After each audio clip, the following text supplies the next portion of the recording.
Welcome back. A proposal on the ballot in Miami-Dade County calls for raising the property tax to pay for teacher raises and more school police. If it passes, property taxes on the average home would increase by about $140 a year.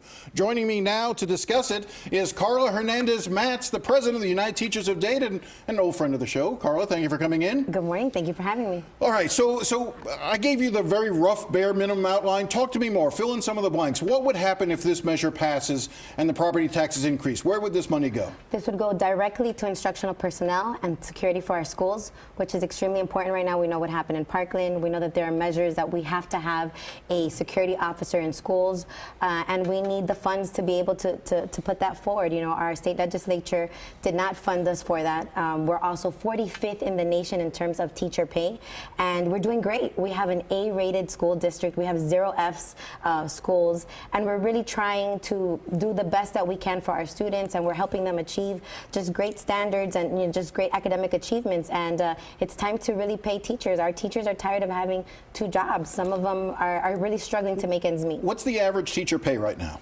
So in the state of Florida, I believe that here it is $46,000 a year. I know that there are a lot of teachers that have been in this community for a very long time.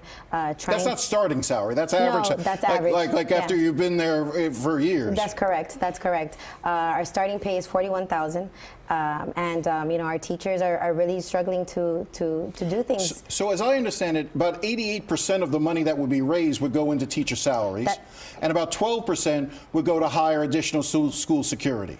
Yes, that's correct. Now I just want to be, because I know this issue has come up among your own members, and I'm sure some of the folks out there might wonder, how do we know it's actually going to go? Because it's not in the ballot language. We sort of have to trust that the superintendent and the school board is going to take this money and put it into teacher salaries. Are you confident they will? Absolutely. There's an oversight committee, and this is going to be something very similar to the bond. They won't steal the money and put it somewhere else? They cannot. It has to be specifically used for instructional salaries and, of course, for security as well. There is no way around it. They cannot put it in any other type of account for anything else.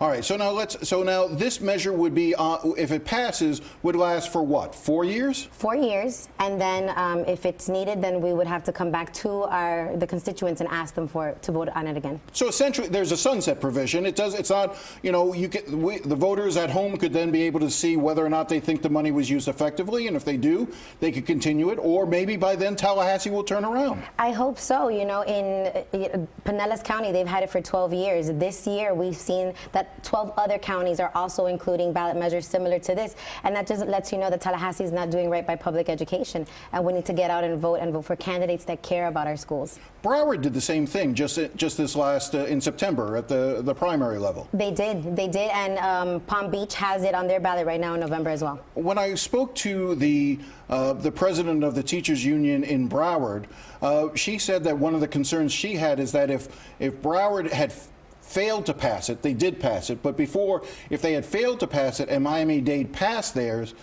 they might be losing teachers who would go from Broward to try to start, their best teachers might try to go into Miami-Dade County.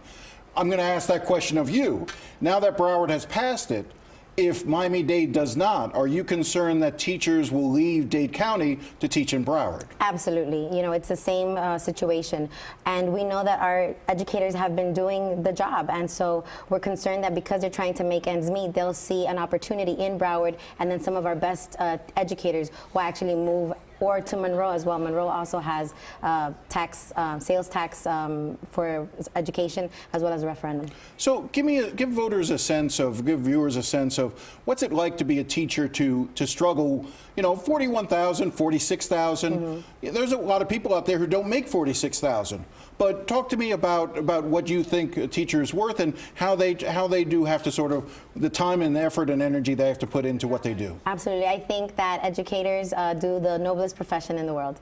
We teach everybody else how to do their jobs, and they come through our classrooms and they sacrifice a lot every single day. You know, school just started a few weeks ago, and there were a lot of stories on how much teachers put into purchasing their own materials, making sure that students have what they need. That's still going on. Teachers having to pay for supplies and things. Yes, we still buy things. We know that there are children that come to our classrooms and they're hungry, and we buy them snacks as well. And some of them need uniforms, and we provide for that as well.